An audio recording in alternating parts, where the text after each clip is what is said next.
Hi అండి.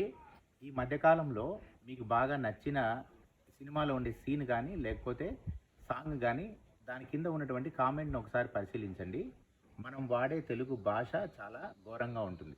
అంటే బాగా నచ్చితే దాని ఎక్స్‌ప్రెషన్ ఎట్లుంటుందంటే కామెంట్ రూపంలో "నీ అమ్మ, నీ అక్క" అని రాస్తారు. ఇంకా పరమ బూతులుంటాయి. ఈ తెలుగు రాష్ట్రాల్లో ఈ 2 కొనసాగుతుంది. ఆంధ్రాలో గమనిస్తే చాలా ఎక్కువ బూతులు కనిపిస్తున్నాయి. తెలంగాణలో అయితే కాస్త తక్కువ ఉంటున్నాయి.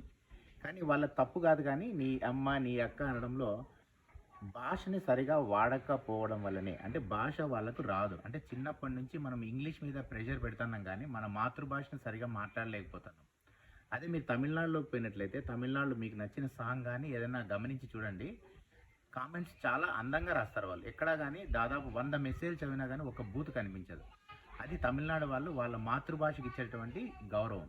కానీ మన తెలుగు రాష్ట్రాల్లో చాలా ఘోరం అయిపోయింది. ఇది ఇలాగే కొనసాగితే ఒక 5, 10 సంవత్సరాలకి మనం మాట్లాడే దాంట్లో దాదాపుగా బూతులే ఉంటాయి. కాబట్టి దీన్ని మనమందరం సరిచేసుకుందాం.